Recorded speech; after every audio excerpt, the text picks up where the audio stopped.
guys ඉතින් කොහොමද ඔයාලට ඉතින් ඔන්න අදත් මම ගෙනල්ලා තිනවා guys සුපිරිම වීඩියෝ එකක්. ඉතින් අද ගෙනාවේ ටියුටෝරියල් එකක් නෙමෙයි. ඉතින් අද බලන්න යන්නේ මගේ PC එක අරගත්ත දවස් සහ මාස 3කට පස්සේ performance කොහොමද කියලා. ඉතින් මම ඔයාලට කලින් වීඩියෝ එකක් දැම්මා මම PC එකක් ගත්ත කියලා. මෙන්න මේ post එක එන්න ඔයාලට පේනවා ඇති. ඉතින් මේ post එක දාලා දැන් මම මාස 3ක් විතර වෙනවා. ඉතින් guys මට ඔයාලට PC එකේ වීඩියෝ එකක් ගන්න බැරි වුණා නිසා ඉතින් අද බලමු මගේ අලුත් PC එක සහ ඒක මාස 3කට පස්සේ performance කොහොමද කියලා. හරි ඉතින් අපි යන් එහෙනම් අද වීඩියෝ එක. right ඉතින් වීඩියෝ එක යන කලින් මතක් කරනවා අනිවාර්යෙන්ම ඔයාලා තමයි මගේ channel එක subscribe කරලා නැත්නම් subscribe කරලා එකතු වෙන්න. වීඩියෝ like එකක් අමතක කරන්න එපා. වීඩියෝ එක share කරන්න අමතක කරන්න එපා. අනිවාර්යෙන් වීඩියෝ එකට comment එකක් දාන්න යන්න. ඉතින් අපි යන් guys එහෙනම් අද වීඩියෝ එකට. guys මම අද මගේ PC එක ඒ කියන්නේ ස්ටෙප් 3කට මම performance check කරලා බලනවාද. ඒ කියන්නේ මම PC එක ඔන්න එන්න කොච්චර වෙලා යනවද බලනවා. ඒ වගේම තමයි PC එක shut down වෙන්න කොච්චර වෙලා යනවද බලනවා. ඒ වගේම තමයි guys PC එකේ ටිකක් බාහිර editing software එකක් run කරලා බලනවා කොහොමද PC එක performance කියලා එක lag වෙනවද. ඉතින් එහෙම task manager එකේ CPU එක කොච්චර use වෙනවද. ඉතින් ඒ වගේ දේවල් මම බලනවා. ටිකක් ලොකු editing software එකක් run කරලා PC එකේ. හරි අපි යන් එහෙනම් අද වීඩියෝ එකට අඩි කරන්න නැතුව right ඉතින් මේ තියෙන මගේ PC එක guys. ඉතින් ඔයගොල්ලන්ට පේනවා ඉතින් මගේ PC එක. ඉතින් මේ වීඩියෝ එක පොඩ්ඩක් හෙලෙනවා නම් guys ගණන් ගන්න එපා. මම tripod එක නෑ මම අතින් තමයි වීඩියෝ කරන්නේ phone එක අල්ලගෙන. ඉතින් ඔය විදිහට මගේ PC එක තියෙනවා. ඉතින් ඔයාලට පේනවා ඉතින් මේ අයිනෙන් UPS එක තියෙනවා. ඉතින් monitor එක. ඉතින් මේ තියෙන්නේ මගේ අලුතෙන් ගත්ත PC එක. ඉතින් monitor එක නම් මම වෙනස් කරේ නැහැ. කලින් PC එකකට ගත්ත monitor එක තමයි තියෙන්නේ ඔය. ඉතින් CPU එක තමයි මම වෙනස් කරේ. ඉතින් මගේ පරණ CPU එක තියෙනවා දැන් අයින් කරලා. ඉතින් ඔයගලන්ට පේනවා ඇති ඔන්න අලුත් CPU එක. ඉතින් මෙතනින් ලයිට් එකක් ගිහිලා දිනවා මෙන්න මේ විදිහට. හරි අපි දැන් PC එක on කරලා බලමු PC එක on වෙන්න කොච්චර වෙලාවක් යනවද කියලා. ඉතින් මම PC එක on වෙන්න යන වෙලාව මේ වීඩියෝ එකේ අයිනෙන් දාන්නම්. ඔයගොල්ලෝ බලන්න එතනින් කොච්චර වෙලා යනවද කියලා. ඉතින් මම මෙතන PC එක on කරගන්නවා. right ඔයාලට පේන්නේ නැති වුණා දැන් මම PC එක on කරගත්තා. ඉතින් අපි බලමු කොච්චර වෙලාවක් යනවද කියලා අපේ PC එක on වෙන්න. ඉතින් ඔන්න දැන් start වුණා PC එක. ඉතින් බලමු කොච්චර වෙලාවක් යනවද කියලා PC එක on වෙන්න.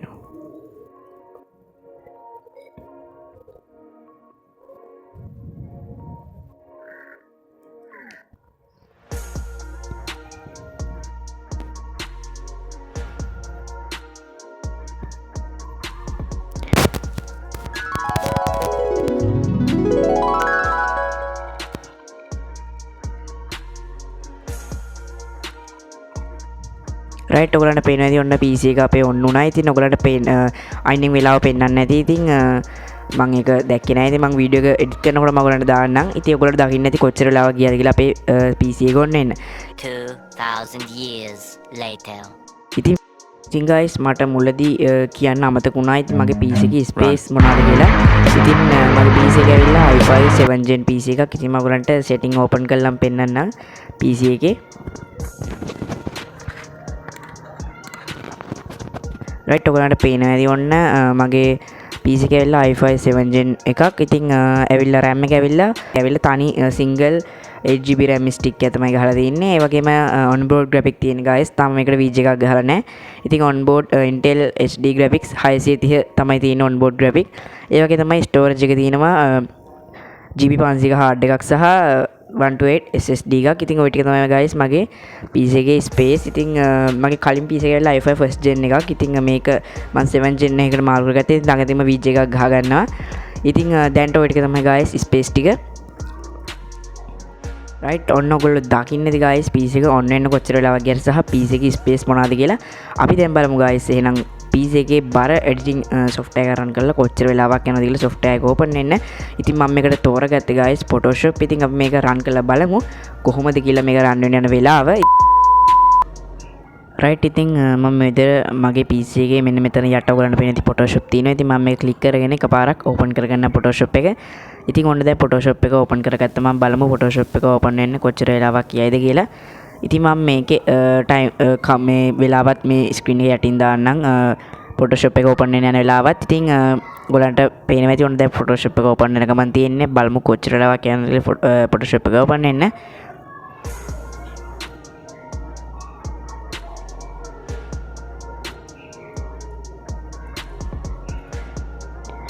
රයිට් ඔන්න ඉතින් ෆොටෝෂොප් එක ඕපන් වුණා. ඉතින් ඔයගොල්ලන්ට පේනවා ඇති ඔන්න ෆොටෝෂොප් එක ඕපන් වුණා. ඉතින් අපි බලමු පොඩි ප්‍රොජෙක්ට් එකක් හදලා මේක ලැග් වෙනවද කියලා ෆොටෝෂොප් එක මගේ PC එකේ. ඉතින් මම මෙතන ක්‍රියේට් කරගන්න පොඩි ප්‍රොජෙක්ට් එකක්. ඉතින් ඔයගොල්ලන්ට පේනවා කිසිම ලැග් එකක් නැහැ PC එකේ ෆොටෝෂොප් එක. ඉතින් ගොඩක් ස්මූත් වැඩ කරනවා ෆොටෝෂොප් එක. ඉතින් මම මේ දාන් ඉන්නේ මං හිතන විදිහට 2020 ෆොටෝෂොප් version එක. ඉතින් ඔයගොල්ලන්ට පේන ඇති අපි දැන් ෆොටෝෂොප් එක මේක කරලා කිසිම ලැග් එකක් නැහැ PC එක. ඔයගොල්ලන්ට පේනවා ඇති ෆොටෝෂොප් ඕපන් කරාම ඉතින් අපි ටාස්ක් මැනේජර් එකට ගිහලා බලමු ෆොටෝෂොප් එක ඕපන් කරලා තියදී CPU එකේ රන් එක කොහොමද කියලා. ඉතින් ඔයාලට පේනවා ඇති CPU එක සාමාන්‍ය 20ක් වගේ තමයි යන්නේ. ඉතින් දැන් 4යි යන්නේ. ඉතින් එක වෙලාවට මේ වෙනස් වෙනවා. ඉතින් එකපාරට 20ක් 30ක් වගේ ඒ යගයක් තමයි guys සාමාන්‍යයෙන් CPU එක රන් වෙන්නේ Photoshop එක ඕපන් කරලා තියදී 2020. ඉතින් ඔයාලට පේන CPU එක 30 ගාණක් 20 ගාණක් වගේ තමයි Photoshop එක රන් කරලා තියදී PC එකේ CPU එක use වෙන්නේ. රයිට් ඉතින් එහෙනම් අපි යමු අද අවසාන ස්ටෙප් එක guys. ඉතින් අවසාන ස්ටෙප් එක තමයි PC එක shut down වෙන්න කොච්චර වෙලාවක් යනවද කියන එක. ඉතින් අපි ඒකත් බලමු එහෙනම් ටෙස්ට් කරලා. ඉතින් ඔයගොල්ලෝ දකින්න ඇති Photoshop එහෙමත් කිසිම lag එකක් වුන්නේ නැහැ PC එකේ. ඉතින් අපි බලමු එහෙනම් shut down වෙන්න කොච්චර වෙලාවක් යනවද කියලා PC එකට. රයිට් ඉතින් මම PC එක shut down කරගන්නම් guys මෙන්න මේ විදිහට Windows plus shortcut එක ඔබලා. ඉතින් මම මෙතන ක්ලික් කරගන්නම්. ඉතින් ඔයාලට පේන තියෙන shut down වෙනවා PC එක. ඉතින් මේ වගේ error එකක් ආවම Photoshop එක මට close කරන්න අමතකුණා guys. Photoshop එක open එකේ තමයි shut down කරේ. ඉතින් ඒකයි error එකක් ආවේ. ඉතින් ඔයගලන්ට ඒ timeline එකත් මේ screen එකේ පැත්තෙන් පේන්නේ නැති. මොනවා ඉතින් මගේ PC එක shut down වෙනවා. ඉතින් පොඩි වෙලාවක මගේ PC එක shut down වෙන්න යන්නේ. ඉතින් ඔයාලට පේන්නේ ඇති කොහොමද කියලා ඉතින් PC එක shut down වෙන්න යන වෙලාව. Yo guys ඉතින් ඔයගොල්ලෝ දකින්න ඇති PC එක shut down වෙන්නත් ගිය කාලේ කොහොමද කියලා. ඉතින් guys overall ගත්තොත් PC එක ගත්ත දවසේ performance ලොකුවට අඩු වෙලා නැහැ. සාමාන්‍ය ටිකක් වගේ තමයි අඩු වෙලා තින්නේ. ඒ කියන්නේ ගත්ත දවසේ ඉතින් අර storage කිසිම දෙයක් නැහැ. ඉතින් PC එක නිසා ගොඩක් fast. ඉතින් දැන් පොඩ්ඩක් අර storage නිකන් පිරිලා. ඉතින් ඒතකොට PC එක ගොඩක් slow වෙනවා. ඉතින් ඒ නිසා තමයි guys performance අඩු වෙලා තින්නේ. ඉතින් overall ගත්තොත් ගොඩක් ලොකුවට performance අඩු වෙලා නැහැ. සාමාන්‍ය දැනට හොඳ තත්ත්වයේ තියෙනවා. ඉතින් ඕක තමයි guys අද වීඩියෝ එකේ. ඉතින් වීඩියෝ එක හොඳ නම් වීඩියෝ like එකක් දාන්න යන්න. වීඩියෝ එක channel එක subscribe කරන්න අමතක කරන්න එපා. වීඩියෝ like කරන්න අමතක කරන්න එපා. වීඩියෝ එක අදසත් අනිවාර්යෙන් පහලින් comment කරන් යන්න. ඉතින් අදට ගිහිල්ලා එනවා ඔයාලා හැමෝටම එනම් සුබම සුබ දවසක්.